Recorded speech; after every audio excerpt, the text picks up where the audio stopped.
اکبر۔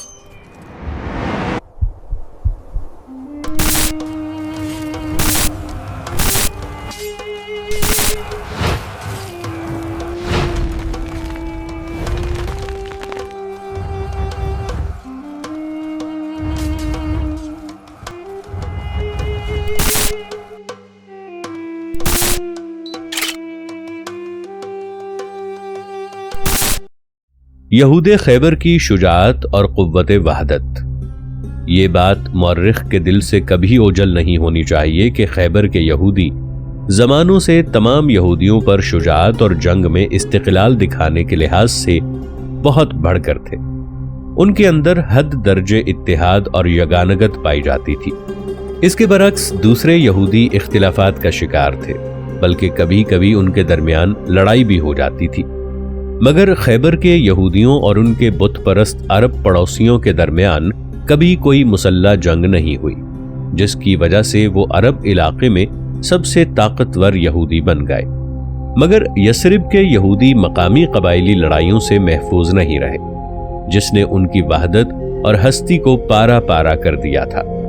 اسی طرح بنو قینقاع کے درمیان بھی شدید عداوت اور لڑائی رہتی تھی، جس کا اثر ظہور اسلام کے بعد تک ان کے درمیان باقی رہا اور دونوں فریق اس کے لیے جھگڑتے رہے۔ یثرب کے یہودیوں کو بھی جب سے وہ یثرب میں آئے تھے ان اختلافات اور خونریز معرکوں کا سامنا کرنا پڑا۔ مگر خیبر کے یہودیوں کے متعلق میرے علم کے مطابق کسی ایک مورخ نے بھی بیان نہیں کیا کہ جب سے وہ خیبر میں آئے ہیں انہیں یثرب کے یہودیوں کی طرح شدید اختلافات اور خونریز معرکوں کا سامنا کرنا پڑا ہو۔ جس بات نے خیبر کے یہودیوں کو اس علاقے میں متحد کر دیا تھا وہ یہ تھی کہ ان کی عسکری طاقت اور سیاسی وحدت کو مقامی جنگوں اور قبائلی اختلافات نے پراگندہ نہیں کیا تھا، جیسا کہ یہود یثرب کا حاصل تھا۔ اسی طرح یثرب کے یہودیوں کو اسلام سے قبل اپنے عرب پڑوسیوں سے شدید جنگیں کرنا پڑیں۔ قریب تھا کہ یثرب میں ان کے وجود کا خاتمہ ہو جاتا، جیسا کہ پہلی میلادی صدی کے اوائل میں معرب کے علاقے میں مہاجر یمانیوں کے ہاتھوں ہوا۔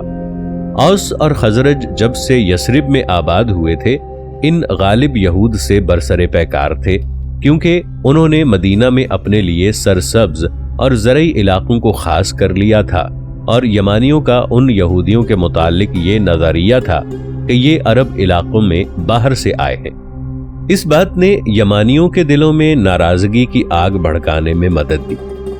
یہاں تک کہ انہوں نے اپنے یمانی غساسنہ بھائیوں کی مدد سے جو ان کی شام کے لیے مدد سے آئے تھے ان کا کانٹا نکال دیا۔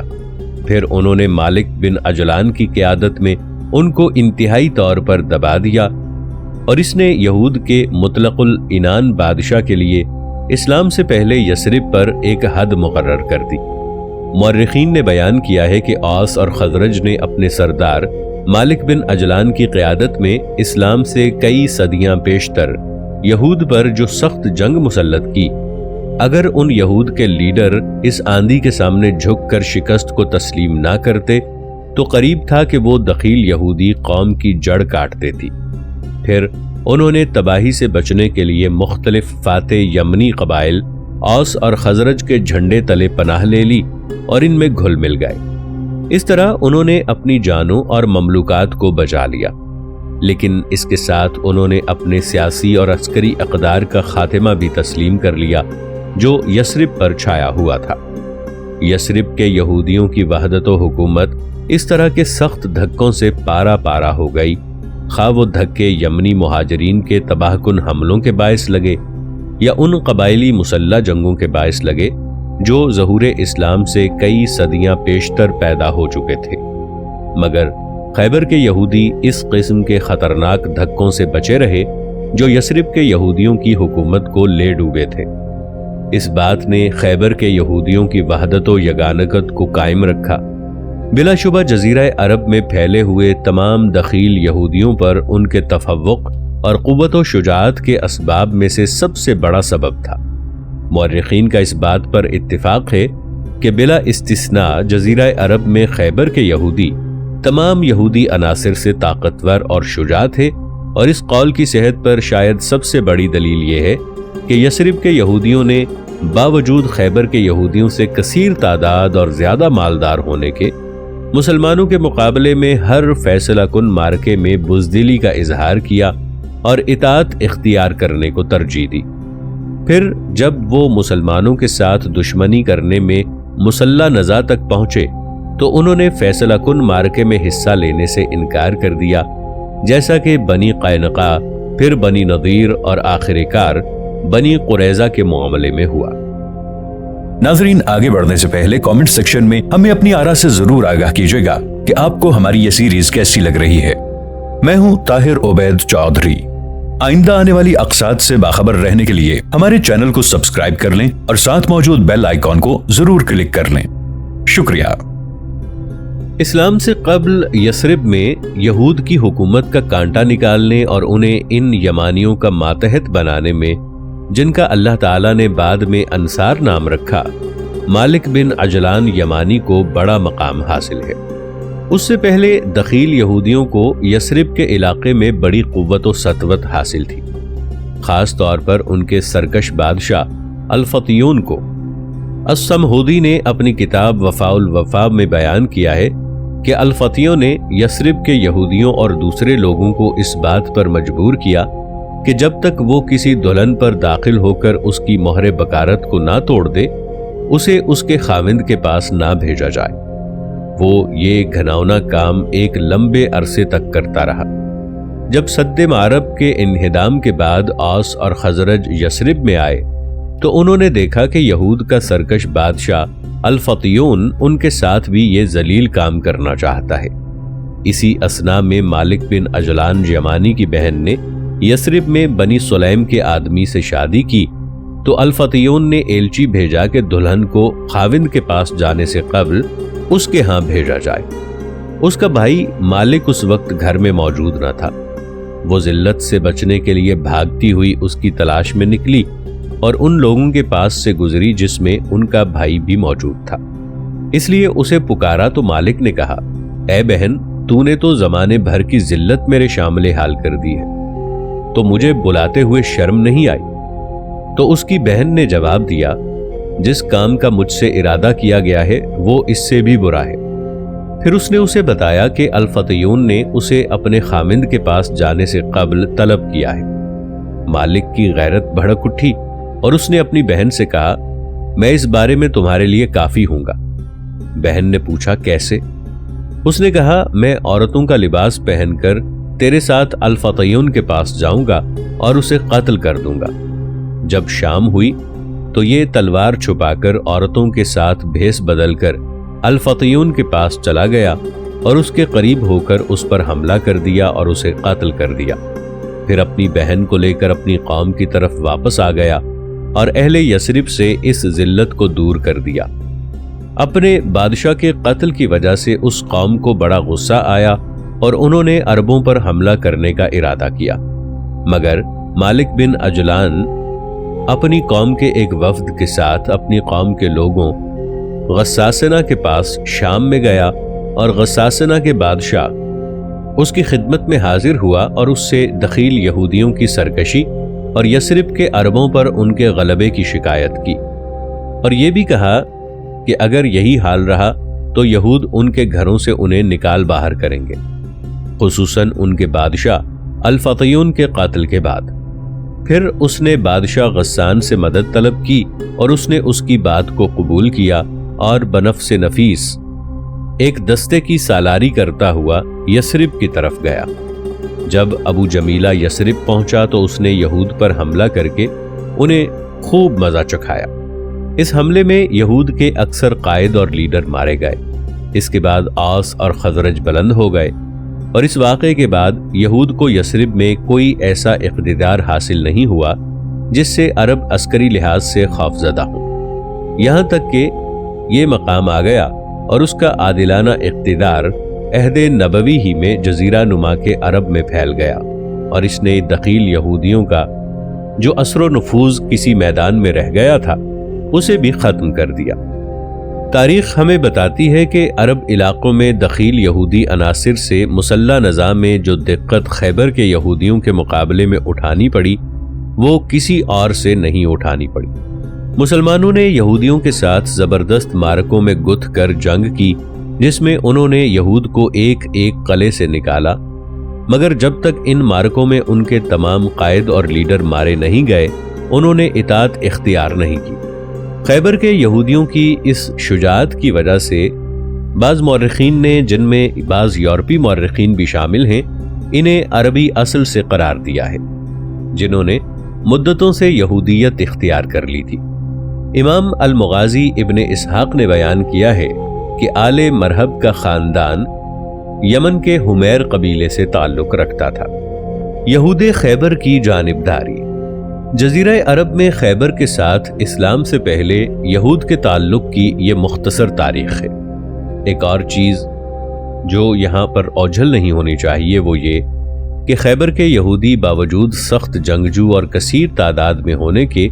اور باوجود یثرب کے یہودیوں کے ہم مذہب اور ہم عقیدہ ہونے کے، اسلام سے سینکڑوں سال سے ان مسلح نزاعات سے غیر جانبدار رہے جو یمانی عربوں، اوس اور خجرج سے آئے تھے اور یثرب کے یہودیوں کے درمیان دسیوں سال سے ہو رہے تھے۔ جیسا کہ ہم پہلے بیان کر چکے ہیں اور ہماری سیریز غزوہ بنی قریظہ میں اس کا مفصل بیان موجود ہے، میرے علم کے مطابق مورخ نے یہ بات بیان نہیں کی کہ خیبر کے یہودی اسلام سے قبل اپنے یثربی یہودی بھائیوں ان کی مدد کے لیے گئے ہوں، حالانکہ ان کے درمیان 100 میل سے زیادہ فاصلہ نہیں تھا، جبکہ ہم دیکھتے ہیں کہ غساسنہ اپنے یثربی بھائیوں سے ہزاروں میل دور تھے، کیونکہ اس وقت وہ شام میں آباد تھے۔ ظہور اسلام کے وقت خیبر کا موقف۔ بلا شبہ خیبر کے یہودی اپنے یثربی یہودی بھائیوں کی طرح تھے۔ ظہور اسلام کے وقت انہوں نے انہیں خوش آمدید نہیں کہا بلکہ معارضے کا موقف اختیار کیا۔ اس بارے میں کوئی نزاع نہیں پایا جاتا اور بعد کے واقعات سے بھی اسی بات کو ثابت کیا گیا ہے۔ ہاں، خیبر کے یہ یہودی ہجرت کے 4 سال تک اس جنگ سے غیر جانبدار رہے جو مسلمانوں اور یثرب کے ان یہودیوں کے درمیان جاری تھی جنہوں نے اپنے تمام وسائل کے ساتھ دعوت اسلامی اور نبی اسلام صلی اللہ علیہ وآلہ وسلم کو ختم کرنے کی کوشش کی تھی۔ ہمارے خیال کے مطابق کسی مورخ نے یہ بات بیان نہیں کی کہ ظہور اسلام سے لے کر ہجرت کے 4 سال تک خیبر کے یہودیوں نے مسلمانوں کے خلاف کوئی دشمنانہ کارروائی کی ہو، اور یہی وہ سال ہے جس میں بنی نضیر کے یہودیوں نے مدینہ سے جلا وطن ہونے کے بعد خیبر کو اپنا وطن بنایا۔ یہ جلا وطنی اس معاہدہ صلح کے مطابق ہوئی جو ان کے اور حضرت نبی کریم صلی اللہ علیہ وآلہ وسلم کے درمیان یثرب میں ان کے قلعوں کے محاصرے کے بعد طے پایا تھا، کیونکہ ان کی اس سازش کا انکشاف ہو گیا تھا جو انہوں نے اپنے گھروں میں امن و سکون سے رہتے ہوئے رسول کریم صلی اللہ علیہ وآلہ وسلم کے قتل کے لیے تیار کی تھی۔ یہ بات بھی کسی مورخ نے بیان نہیں کی کہ جب مسلمانوں اور یثربی یہودیوں کے درمیان مسئلہ مسلح نزاع تک پہنچ گیا تھا تو خیبر کے یہودیوں نے اپنے یثربی بھائیوں کو کوئی مالی مدد دی ہو، بلکہ خیبر کے یہودی اس مسلح نزاع سے غیر جانبدار رہے، یہاں تک کہ بنی نضیر کے شیطان حوی بن اخطب اپنی قوم کے ساتھ جلا وطن ہو کر ہجرت کے 4 سال مدینہ کے قریب پہنچا۔ خیبر کے موقف میں زبردست انقلاب۔ اس سال خیبر کے یہودیوں کی موقف میں بڑا انقلاب آ گیا جسے وہ اسلام سے قبل کے زمانے میں مشرکین عرب اور یثرب کے یہودیوں کے مسلح نزاعات میں اختیار کیے ہوئے تھے۔ اس کے بعد انہوں نے اس غیر جانبداری کے موقف کو ظہور اسلام کے بعد یہودیوں اور مسلمانوں کے نزاعات میں بھی اختیار کیے رکھا۔ مسلمانوں پر تسلط حاصل کرنے کا اڈا۔ ابھی بنو نضیر اپنے شیطان حوی بن اخطب کی قیادت میں خیبر میں اتر کر ٹکے بھی نہ تھے کہ خیبر ایک جانبدار علاقے سے بدل کر سازشوں کا خطرناک اڈا بن گیا، جس میں مدینہ سے جلا وطن ہونے والے بنو نضیر کے یہودی سرداروں کے تحت اسلام اور مسلمانوں پر تسلط حاصل کرنے کے منصوبے بنائے جاتے۔ بنی نضیر کی تاریخ پر ایک سرسری نظر۔ اگرچہ ہم نے اپنی پچھلی تینوں سیریز یعنی غزوہ احد، غزوہ احزاب اور غزوہ بنی قریظہ میں بنی نذیر کے یہودیوں کی تاریخ کے متعلق بہت کچھ بیان کر دیا ہے، مگر مناسب معلوم ہوتا ہے کہ ہم آپ کو ان یہودیوں کی تاریخ کے متعلق کچھ بتائیں جن کے خیبر جانے سے یہ انقلاب آیا جو جزیرہ عرب میں دخیل یہودیوں کی باقی ماندہ ہستی کو تباہ کرنے کا سبب بن گیا۔ قبیلہ بنی نذیر ان 3 بڑے یہودی قبائل میں سے ایک تھا جنہوں نے کئی صدیوں سے عربی یثرب کو اپنا وطن بنا لیا تھا، اور وہ 3 قبائل یہ تھے: نمبر 1 بنو نذیر، نمبر 2 بنو قینقاع، اور نمبر 3 بنی قریظہ۔ بنو نذیر کو یثرب میں یہودی قبائل میں سے سب سے زیادہ طاقت اور سب سے زیادہ اثر و رسوخ والا سمجھا جاتا تھا، نیز اسے علل اطلاق تمام یثربی یہودیوں سے سرمایہ دار خیال کیا جاتا تھا، اور اس پر مستزاد یہ کہ بنو نذیر حسب و نسب کے لحاظ سے تمام یہودیوں سے اپنے آپ کو اعلیٰ سمجھتے تھے،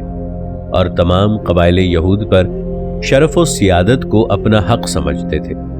اس لیے کہ وہ اپنے آپ کو حضرت ہارون علیہ السلام کی نسل سے خیال کرتے تھے۔ یہی وجہ ہے کہ انہیں اور ان کے بھائیوں بنی قریظہ کو کاہن کہا جاتا تھا، اس لیے کہ وہ انتساب حضرت ہارون علیہ السلام سے بیان کرتے تھے، جن کو یہود کاہن کا نام دیتے تھے۔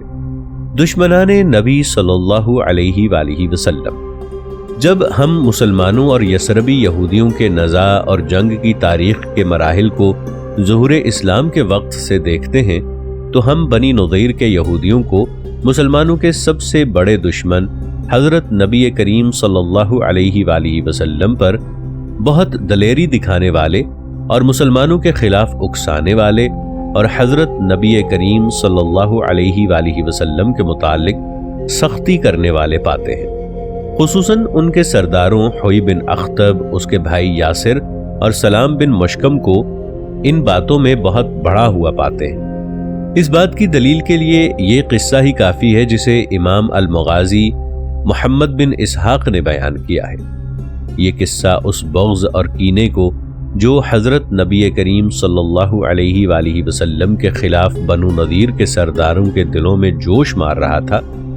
بیان کرتا ہے، نیز یہ بھی بتاتا ہے کہ ان یہودیوں نے باوجود اس بات کے کہ انہیں یقین ہو چکا تھا کہ یہی موعود نبی ہیں جس کی حضرت موسیٰ علیہ السلام نے بشارت دی تھی، اور وہ اسے اپنے ہاں تورات میں لکھا ہوا پاتے تھے، اپنے آپ کو رسول کریم صلی اللہ علیہ وآلہ وسلم کے خلاف کام کرنے کا پابند کیا ہوا تھا۔ ابن اسحاق نے بیان کیا ہے، بنو نذیر کے 2 سرداروں حوی بن اخطب اور اس کے بھائی یاسر کو جب یہ معلوم ہوا کہ رسول کریم صلی اللہ علیہ وآلہ وسلم ہجرت کر کے مدینہ پہنچ چکے ہیں تو یہ دونوں چل کر اسی رات رسول کریم صلی اللہ علیہ وآلہ وسلم کو قباء میں ملے۔ اس ملاقات میں آپ صلی اللہ علیہ وآلہ وسلم کی صفات کو دیکھ کر انہیں یقین ہو گیا کہ یہ وہی نبی ہیں جن کی آمد کا ذکر ان کی تورات میں مرقوم ہے، مگر بجائے اس کے کہ یہ حق کو پہچان لینے کے بعد اس کی پیروی کریں اور اس نبی یعنی حضرت محمد صلی اللہ علیہ وآلہ وسلم پر ایمان لائیں، ان کے دلوں میں بغض اور حسد اور کینے کی آگ شعلہ زن ہو رہی تھی۔ یہ بغض اور حسد اور حق کا انکار اس خفیہ مناقشے میں نمایاں ہوا جو حضرت رسول کریم صلی اللہ علیہ وآلہ وسلم کی مجلس سے واپسی کے بعد ہوا۔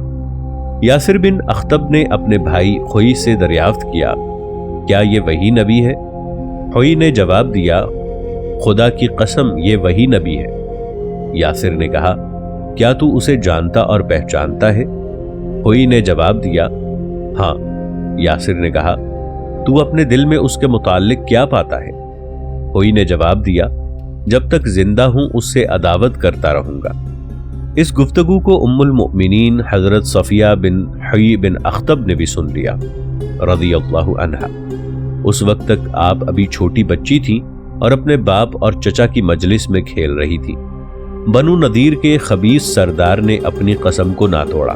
اور وہ اور تمام بنو نذیر رسول کریم صلی اللہ علیہ وآلہ وسلم سے شدید عداوت رکھنے لگے، اور انہوں نے اسلام اور اس کے نبی پر تسلط حاصل کرنے اور آپ صلی اللہ علیہ وآلہ وسلم کی تبلیغ کو روکنے کے لیے کوئی دقیقہ فروگزاشت نہ کیا۔